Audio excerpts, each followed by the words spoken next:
दोस्तों कहते हैं प्यार में कोई किसी भी हद तक गुजर सकता है, लेकिन क्या हो अगर कोई अपने उसी प्यार को पाने के लिए एक नहीं बल्कि तीन जन्म ले। मगर क्या इतना सब कुछ करने के बावजूद भी ऊपर वाला उन्हें मिला पाएगा? क्या वो अपनी नियति को बदल पाएगा? आइए जानते हैं आज की मूवी स्ट्राइप की इस अनोखी कहानी में। 2023 की Chinese movie Yesterday Once Again, director Lin, IMDb 7.1। अगर मेरी सुनाई कहानियाँ भी आपके दिल तक पहुँचती है तो मूवी स्ट्राइप को ढेर सारा प्यार दे और वीडियो को पक्के से लाइक शेयर कमेंट करें। तो शुरू होती है। कहानी की शुरुआत युआन नाम के एक बच्चे से हुई जो अपनी जिंदगी में पूरी तरीके से अकेला था। उसकी माँ पहले ही चल बसी थी और उसके पिता एक शराबी थे जिनका काम पूरे दिन शराब के नशे में धुत रहना और हर बात का गुस्सा अपने बेटे पर निकालना, जिसके चलते मासूम युआन के शरीर में हमेशा चोट के निशान पड़े रहते। नन्हा युआन आज गार्डन में मिट्टी के साथ खेल रहा होता है। तभी शिया नाम की एक लड़की उसके पास आई और पूछी, तुम यहाँ क्या कर रहे हो? आज मेरा जन्मदिन है, इसलिए मैं अपने लिए मिट्टी का केक बना रहा हूँ, युआन ने कहा। शिया बोली, चलो तो फिर तुम्हारा जन्मदिन साथ में मनाते हैं, और उसके साथ केक बनाने में लग गई। कुछ ही देर बाद केक बनकर तैयार हो गया, लेकिन किसी चीज की कमी है। काफी सोचने के बाद शिया बोल पड़ी, हाँ, यहाँ मोमबत्ती नहीं है, क्या तुम अपने घर से मोमबत्ती ला सकते हो? युआन ने थोड़ा सोचा, क्योंकि अगर वो घर गया तो उसके बाबा उसे फिर मारेंगे, इसलिए उसने मोमबत्ती के लिए मना कर दिया। पर शिया नहीं मानती। नहीं, अगर मोमबत्ती नहीं रहेगी तो तुम अपनी विश कैसे मांगोगे? वो तो बहुत ही जरूरी है। जिसके बाद बेचारा युआन को ना चाहते हुए भी घर जाना पड़ा। छुप छुप कर उसने अपनी माँ के हाथों के बने मोमबत्ती ढूंढ तो लिया, मगर तभी गलती से उससे डिब्बा गिर जाता है, जिसमें से एक मोमबत्ती बिस्तर के नीचे चली गई। वो जल्दी जल्दी बाकी इकट्ठा कर अपने बाबा से छुपा कर ले आया। शिया उसे तोहफे में एक रैबिट टॉय देती है। फिर युआन ने मोमबत्ती जलाई और ऊपर वाले से विश मांगी। शिया पूछती है, क्या मांगा? मैंने स्नोफॉल होने की विश मांगी, क्योंकि मेरी माँ कहती थी जब कभी स्नोफॉल होती है तो हम अपनी जिंदगी के सबसे खास इंसान से मिलते हैं। और हैरत की बात यह कि उसके ऐसे बोलते ही स्नोफॉल होना शुरू भी हो गया। दोनों खूब बर्फ में खेलते कूदते अपने अपने घर चले गए। मगर वो कहते हैं ना, खुशी के पल ज्यादा दिन नहीं टिकते। युआन के साथ तो जिंदगी पहले से आंख मिचोली खेल रही थी। कई दिन बीत गए, मगर शिया उस दिन के बाद से कभी खेलने नहीं आई। युआन किसी तरह ढूंढते ढूंढते उसके घर पहुंचा, लेकिन मालूम पड़ा कि वो लोग बहुत पहले ही ये शहर छोड़कर जा चुके हैं। ये सुन बेचारा युआन काफी दुखी हो गया, क्योंकि माँ के जाने के बाद एक शिया ही थी जो उसके इतने करीब थी। हालांकि कहीं न कहीं उसे यकीन था कि वो उसे दोबारा जरूर मिलेगा, और यही सोचकर वो अपनी जिंदगी में आगे बढ़ता रहा। समय के पहिए ने करवट ली और कहानी 2018 पर आकर अटकी, जहां शिया खूबसूरत होने के साथ साथ शहर की मशहूर बेकर बन चुकी है। उसके बनाए हुए केक का हर कोई दीवाना है। इसी सिलसिले में आज उसे एक पार्टी में ऑर्डर मिला है। वो केक बनाने में जुटी हुई है, और दिलचस्प बात यह थी कि इस पार्टी में युआन भी आया हुआ है, क्योंकि उसके दोस्त टेडी की शादी है। काफी देर की मेहनत के बाद शिया ने एक लाजवाब केक बना लिया, लेकिन तभी एक शरारती बच्चे ने आकर उसे खराब कर दिया। शिया की इतनी देर की मेहनत पर एक पल में पानी फिर गया। समय बहुत ही कम है और उसे फिर से केक तो तैयार करना ही था, लेकिन वो ये सब अकेले नहीं कर सकती, उसे किसी की जरूरत है। इसी बीच वहाँ से युआन को गुजरते देख उसने उसे मदद करने को कहा और हाथ पकड़कर अपने साथ काम में लगा लिया। फिर देखते ही देखते दोबारा केक तैयार हो गया। और खास बात यह थी कि इसी अनजानी घटना के दौरान युआन को अपने बचपन की सबसे अच्छी दोस्त भी मिल गई। वो काफी देर से शिया को गौर कर रहा है। उसके बोलने का वही अंदाज, हाथों का एक्सप्रेशन, ये सब कुछ उसे उसकी याद दिला रही थी। वो समझ गया कि यही वो खास शख्स है जिसे वो ना जाने कितने सालों से ढूंढ रहा था।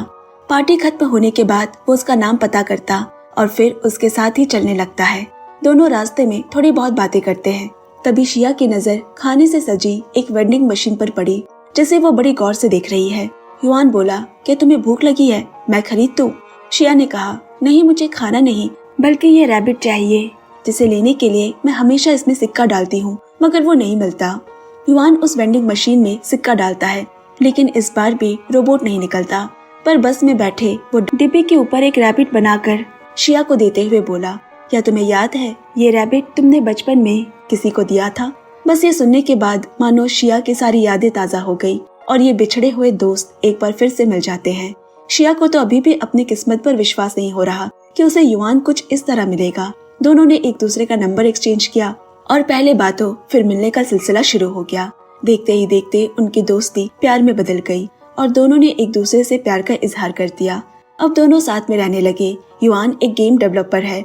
वही शिया का सपना था कि वो अपनी खुद की बेकरी खोले जिसमें युआन उसकी मदद करता है। दोनों अपने सपने की जिंदगी में जी रहे थे कि तभी एक रोज युआन को खबर मिली कि उसके बाबा चल बसे। उसे अपने गांव जाना पड़ा। जी हाँ, वही शराबी पिता जो बचपन में उसे मारा करता था।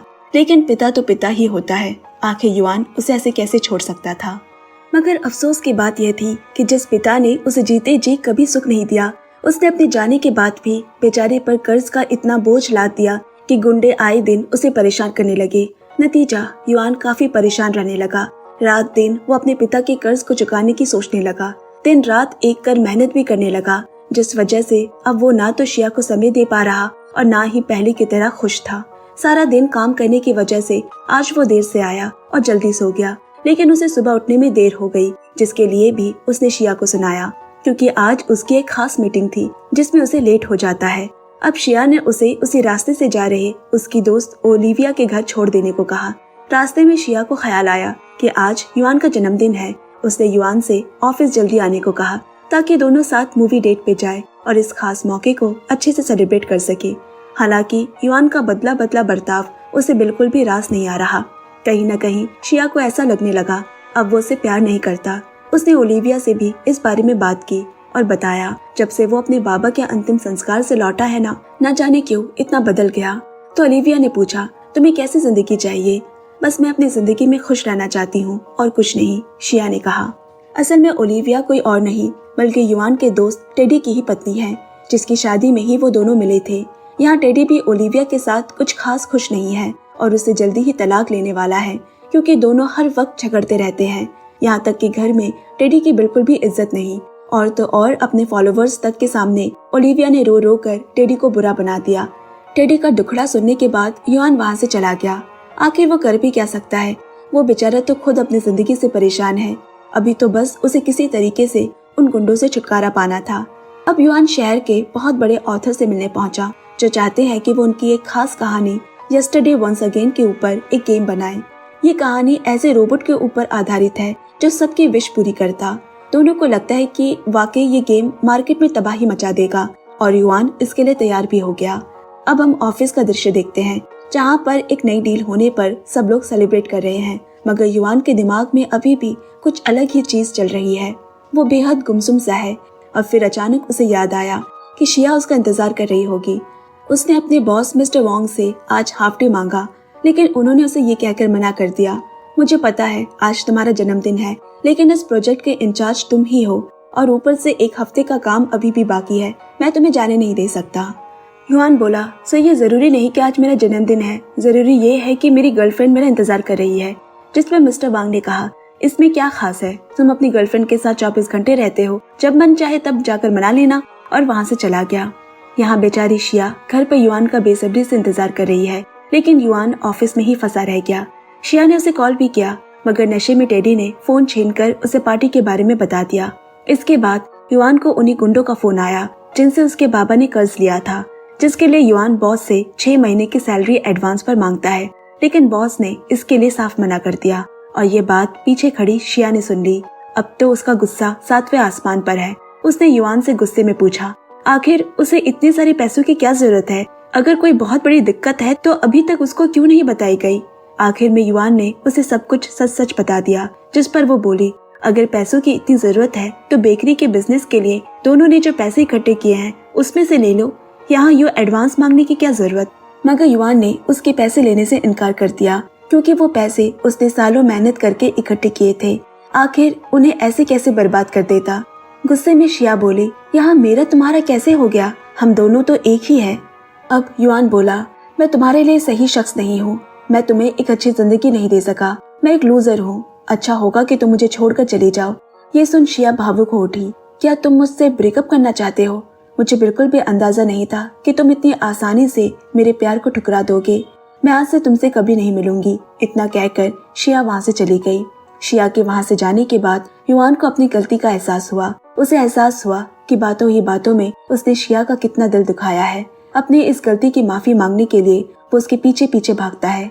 शिया सड़क पर चल रही है, वो उसे पीछे से पुकारता है, लेकिन इससे पहले कि वो मुड़कर उसे देख पाती, आगे से चल रही एक ट्रक की वजह से बगल में मौजूद लोहे का बना बिलबोर्ड उसके ऊपर गिर जाता है और शिया ने वही दम तोड़ दिया। शिया के इस हादसे के बाद युआन मानो सदमे में चला गया। उसे विश्वास ही नहीं हो रहा कि शिया अब इस दुनिया में नहीं रही। उसकी मौत का जिम्मेदार वो खुद को मानने लगा। बड़ी नम आंखों के साथ जब वो अपने घर लौटा तो देखा पूरा घर उसके जन्मदिन के मौके पर सजा हुआ है। घर का हर एक कोना शिया की मौजूदगी को दस्तक दे रहा था। उसने अपने हाथों से उसके लिए केक बनाया था और तो और उस केक पर वही मोमबत्ती रखी हुई थी जो बचपन में युआन अपने पिता से चोरी चुपके लेकर आया था। बस फर्क इतना था कि तब वो केक मिट्टी की थी और आज हकीकत में।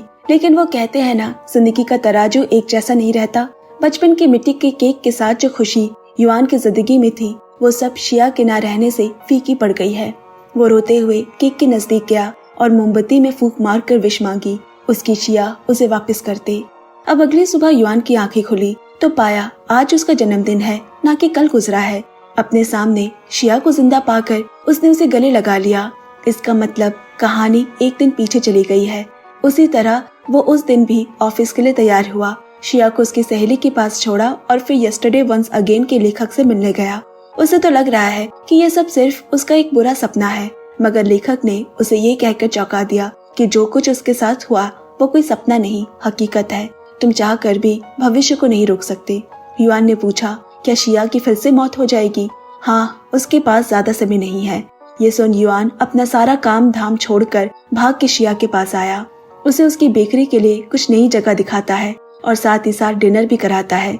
युआन किस्मत को बदलना चाहता है। तभी पार्किंग में एक आदमी को अपने बच्चों को मारते हुए देख वो बच्चों को उससे बचाने की कोशिश करने लगा, लेकिन वो आदमी मानने को तैयार नहीं, उल्टा शिया को धक्का दे देता है। बेचारी मरते मरते बची। ये देख युआन का दिमाग खराब हो गया। उसने उस आदमी को इतना मारा कि आखिर में पुलिस ने उसे हिरासत में ले लिया, क्योंकि सोसाइटी नियमों के अनुसार किसी भी व्यक्ति को मारना नियम के खिलाफ है। अगर ऐसी कोई दिक्कत थी तो उसे पुलिस को बुलाना चाहिए था। युआन ने पुलिस ऑफिसर से अपनी गलती के लिए माफी मांगी और पूछा कि क्या उसकी गर्लफ्रेंड यहाँ पर है, जिस पर पुलिस ने बताया कि नहीं, वो उस बच्चों के साथ अपार्टमेंट में है। तभी युआन की नजर घड़ी पर पड़ी। यही वो समय था जब एक दिन पहले उसका प्यार शिया की मौत हुई थी। युआन को समझते देर नहीं लगी कि आगे क्या होने वाला है। वो भागकर वहां से जाने की कोशिश करता है, मगर पुलिस ने उसे रोक लिया, ये कहकर कि अभी उनकी इन्वेस्टिगेशन खत्म नहीं हुई है और वो इस तरह नहीं जा सकता। जब तक कि वो युआन को रिहा करते तब तक एक कार एक्सीडेंट में शिया की मौत हो जाती है। यानी कि उस लेखक ने सही कहा था।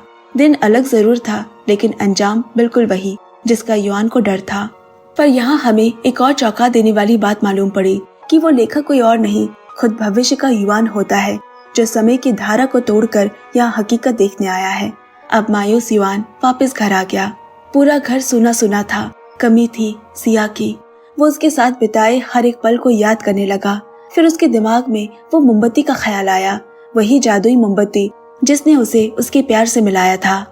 डिब्बा खोला तो पाया एक आखिरी मोमबत्ती ही बची हुई है। उसने उसे जलाया और ईश्वर से एक बार फिर शिया से मिलने की विश मांगी। जैसा सोचा था वही हुआ। कहानी एक बार फिर से पीछे जाकर युआन के जन्मदिन के दिन लौट आई और हम शिया को देखते हैं, जो युआन के जन्मदिन के खास मौके पर अपने हाथों से केक बना रही है। युआन ऑफिस जा रहा है। जाते जाते उससे कहता है, तुम आज कहीं भी बाहर नहीं निकलोगी, मैं खुद आऊंगा तुमको लेने। फिर वो ओलिविया से मिलने गया और उसे टेडी की वीडियो दिखाकर कहा, तुम ये सब क्यों कर रही हो? वो बेचारा तुम्हें इतना प्यार करता है। आखिर इस सोशल मीडिया की जिंदगी से तुम्हें क्या ही मिलने वाला है। फिर युआन शिया को उसकी माँ के घर ले आया, क्योंकि वो हमेशा से उसके काम को लेकर खुश नहीं थी। वो चाहती थी कि शिया पढ़ लिख कर कुछ अच्छा करे, परंतु शिया की दिलचस्पी बेकरी में थी। बस आज वो उन दोनों के बीच के फासले को खत्म करना चाहता है। शिया ने माँ को अपने काम के बारे में सच सच बता दिया कि वो एक बेकर है और उसे अपनी खुद की बेकरी खोलनी है, जिसे सुनकर उसकी माँ को थोड़ा बुरा जरूर लगा, लेकिन वो अपनी बेटी के सपनों में उसका साथ देने को तैयार हो गई। और तो और अपनी बेटी के हाथों से बना केक खाकर तो वो अपनी उंगलियां चाटने लगी। इसके बाद वो शिया को अपने पुश्तैनी घर लेकर आया, जहाँ उसके बाबा की मौत हुई थी। उसने बताया कि उसकी माँ उसके जन्मदिन के वक्त ही चल बसी थी और तभी से उसके बाबा ने शराब पीनी शुरू कर दी और ये घर भी बेच दिया। सारा दिन शिया को इधर उधर घुमाने के बाद वो उसे एक रेस्टोरेंट में डिनर कराने ले आया, जहाँ उसने उससे अपने प्यार का इजहार करते हुए साथ ही शादी के लिए भी प्रपोज किया। शिया की खुशी का ठिकाना नहीं रहा। बड़ी उत्सुकता से दोनों घर वापस आते वक्त पूरे रास्ते इसी पर चर्चा कर रहे हैं कि वो बहुत बड़ी शादी नहीं बल्कि एक सादगी भरी शादी करेंगे और फिर एक बेकरी खोलेंगे, ढेर सारे बच्चे कर खुशी खुशी अपनी जिंदगी बिताएंगे। तभी अचानक से एक तेज रफ्तार गाड़ी शिया के करीब आ जाती है, लेकिन युआन ने उसे बचा लिया। मगर पहले वाले हादसे से वो उसको संभाल पाता कि एक और गाड़ी उसकी तरफ आने लगी। अब यहाँ युआन को समझते देर नहीं लगी कि वो भाग्य को नहीं बदल सकता। अगर कुछ करना ही है तो इसके लिए उसे अपनी जान देनी पड़ेगी, क्योंकि जान तो जरूर जाएगी, फिर चाहे वो किसी की भी जाए। और इस बार वो खुद ही उस गाड़ी के सामने आ गया। उसकी मौके पर ही मौत हो गई। गंभीर चोट लगने के बावजूद भी शिया की जान बच गई। 2 दिन के लंबे इलाज के बाद आखिरकार शिया को होश आया। मगर जब उसे मालूम पड़ा कि उसका प्यार अब उसके बीच नहीं रहा, तो वो ऊपर वाले की दी गई अपनी जिंदगी को कोसने लगी। फूट फूट कर रोने लगती है। उसके लिए अब जिंदा रहना दिन ब दिन मुश्किल होता जा रहा था। अब एक दिन टेडी उसे मिलने आया। उसे सांत्वना देते हुए कहा, अगर तुम इस तरह रोती रहोगी तो युआन की जान बेकार चली जाएगी। वो कभी नहीं चाहेगा कि तुम्हें 2-2 बार नई जिंदगी देकर इस तरह देखे। और इसके साथ टेडी ने उस जादुई मोमबत्ती का राज बता दिया, जिसके जरिए आज वो जिंदा है। ये सब कुछ युआन ने मरने से पहले टेडी से शेयर किया था। उसने उसे ये भी बताया था कि अब उसके पास कोई मोमबत्ती नहीं बची है, लेकिन अपने प्यार को बचाने का हर एक मौका वो हाथ से नहीं जाने देगा। मरने से पहले उसने सारे बैंक अकाउंट्स और घर की प्रॉपर्टी के पेपर शिया के नाम कर चुका था। इसका मतलब उसने सब पहले से प्लान किया हुआ था। शिया को उस लेखक के बारे में भी पता चला। उसने टेडी से उसका पता लिया और भागकर उसके पास पहुंची, लेकिन वहां लेखक नहीं बल्कि एक महिला ने दरवाजा खोला। शिया को लगा कि वो गलत घर में आ गई है और वहां से जाने लगी, मगर तभी उस महिला ने उसे रोका और घर के अंदर बुलाते हुए कहती है, मैं जानती हूँ तुम कौन हो और यहाँ किस लिए आई हो, मगर जो तुम चाहती हो वो अब नहीं हो सकता, क्योंकि जिस तरह तुम अपने हमसफर को खो चुकी हो, ठीक उसी तरह मैंने भी उसे खो दिया है। उसने मुझे भी कुछ इसी तरह बचाया और आज मैं उसकी दी जिंदगी जी रही हूँ। शायद युआन भी यही चाहता होगा। अगर तुम सच में भविष्य बदलना चाहती हो तो तुम्हें कुछ ऐसा करना पड़ेगा जिससे कि तुम्हारा पूरा अतीत बदल जाए। शिया सोच में पड़ गई, आखिर ये कैसे संभव है। तभी उसे युआन की कई बातें याद आई और फिर उन मोमबत्ती का ख्याल आया जो वो बचपन में अपने घर से लाया था। उन जादुई मोमबत्तियों को खोजने के लिए शिया वापस से युआन के पुराने घर में पहुंची। तमाम जगहों को खंगालने के बाद उसे एक मोमबत्ती मिली जो बचपन में युआन के हाथों भूल से बिस्तर के नीचे गिर गई थी। शिया बिना देरी किए उस मोमबत्ती को जलाती है और विश मांगती है कि चाहे कुछ भी हो जाए, युआन दोबारा से जिंदा हो जाए और दोनों जिंदा रहे, इनमें से किसी की भी मौत ना हो। सुबह हो गई। शिया की आंखें खुली तो ओलिविया का फोन आया हुआ था, जो उसे बताती है कि आज उसकी शादी है और उसे उसके लिए केक बनाना है। शिया फटाक से तैयार होकर पार्टी में पहुंची और टेडी से पूछा, तुम्हारा दोस्त युआन कहाँ है? टेडी बोला, उसे आने में थोड़ी देरी हो जाएगी क्योंकि उसकी फ्लाइट लेट है। लेकिन तुम उसे कैसे जानती हो? असल में शिया के विश मांगने के बाद कहानी अतीत में उस दिन पहुंच गई जिस दिन वो दोनों पहली बार मिले थे, यानी टेडी और ओलिविया की शादी के दिन। मतलब साफ था, शिया को तो अपने भविष्य के बारे में पता चल गया है, लेकिन इस बार युआन इन सबसे अनजान था, यानी कि वो एक दूसरे से अलग रहेंगे और कभी नहीं मिलेंगे तो किसी की भी मौत नहीं होगी। शिया यही करने की कोशिश कर रही है। अब जैसे कि शिया चाहती थी, उसने सबसे पहले अपनी माँ को बताया कि इतना पढ़ाई लिखाई करने के बाद भी उसे नौकरी करने का बिल्कुल मन नहीं है। वो केक बनाने में इंटरेस्टेड है और बेकरी खोलना चाहती है। माँ बाबा की सहमति के बाद उसने अपनी एक बेकरी शॉप भी खोल ली। इसके बाद वो युआन के बाबा से भी मिलने जाती। धीरे धीरे समय बीतता है और 2002 का नया साल एक बार फिर से गुजर जाता है। 1 जनवरी 2003 की सुबह जब शिया अपनी बेकरी में केक बना रही होती है, तभी वहाँ एक कस्टमर आया और जैसे ही उसके कानों में उसकी आवाज पड़ी, शिया को समझते देर नहीं लगी कि वो कोई और नहीं बल्कि उसका प्यार युआन है। उसे देख वो खुशी से पागल हो गई। उसकी आंखों में आंसू है। ना चाह कर भी दोनों एक दूसरे के करीब आ जाते हैं। किस्मत ने उन्हें दोबारा मिलवाया था। एक दूसरे के पास मौजूद रैबिट से उन्हें एक दूसरे को पहचानते मिनट भी नहीं लगा। फिर वो साथ में बाहर आए। बाहर स्नोफॉल हो रही होती है। जी हाँ, वही स्नोफॉल जिसकी विश बचपन में युआन ने मांगी थी। और स्नोफॉल तभी होता है जब एक दूसरे से प्यार करने वाले मिलते हैं। अब आगे क्या होगा, वो जिंदा रहेंगे या नहीं, नियति की क्या मंजूरी है, ये रहस्य भी इसी कहानी के साथ दफन हो जाता है और इसी के साथ कहानी भी यही खत्म हो जाती है। तो दोस्तों आज के लिए बस इतना ही।